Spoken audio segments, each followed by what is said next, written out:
Hey, it's Clay, and this will be a video chart on ticker symbol RIGL. We will take a look at the 30-minute time frame. Real quick, what do I mean by 30-minute in case maybe you're new to charts? Instead of each one of these candlesticks here representing 1 day's worth of price action, which is what you would normally see, each one represents 30 minutes. So while this here may look like several days worth of time, it's actually today's price action broken down into 30-minute time slices. I like to this time frame that does a good job of telling the quote-unquote story of the price, and then just makes mapping out where levels of support and resistance a bit easier to see.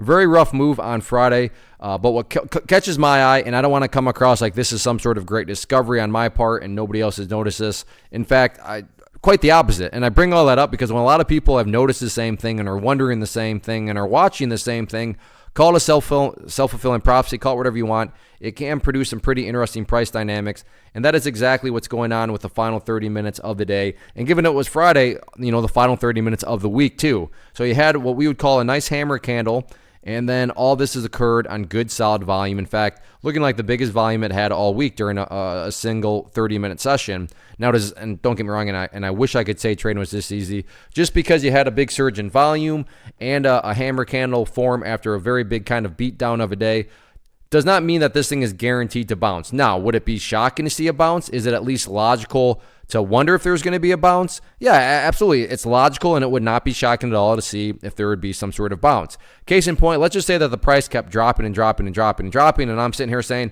hey, it's looking like the price could bounce.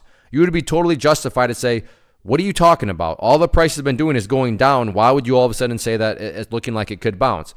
But that's not the case here, right? You had the hammer candle on the big volume. So, is it guaranteed to bounce? No. Is it at least logical to wonder if it could bounce? Yes, absolutely.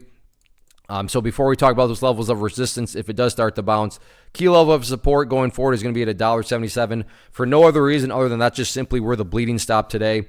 So that'll be the key level going forward. If there is any sort of bounce to the upside, though, the key overarching level of resistance to keep an eye on is going to be that purple line there, the 50-period moving average. You can see that ever since it fell back below it right there. Several occasions the price has tried to get above it, and on 2 occasions right there the price did get up above it. Problem is the price could never stay above it, and that quickly dropped below it. And then you can see went right back to acting as resistance right there. So I'm not saying the price can't break above that purple line.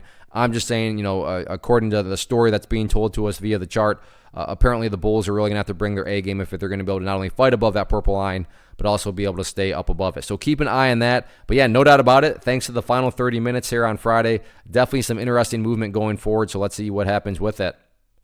First off, thanks so much for watching the entire video. Real quick, before you go, I want to invite you to a live webinar, web class, training, workshop, online event, whatever you want to call it, but it will be me live revealing to you what I've discovered that has allowed me to transform myself from being an employee to being my own boss, including how I had only 1 losing day out of 73 days in total. I'm going to cover 3 keys that have helped me unlock profitable consistency within the markets. The first key is super weird, but in a productive type of way. The second key is super awesome because it quite literally is wired into our DNA as humans, making it very easy to use. But in a cruel way, this becomes a pitfall for many traders. I'll explain it all though, including how to avoid the pitfall that it creates for some. And yeah, the third key, when you hear it, sounds way too good to be true, but it's not, and I'll show you how it all works. Then at the end, I open it up for a question and answer session that is, again, totally live. Even if you can't make the live session, please still sign up as it will be recorded, and you can go back and watch the replay that I will send you. Click the image on the screen or click the link down in the description box so you can get the date and time and claim your spot, which I should note is limited due to the fact that this truly is a live event. If you have any questions, let me know. If not, I'll be seeing you soon.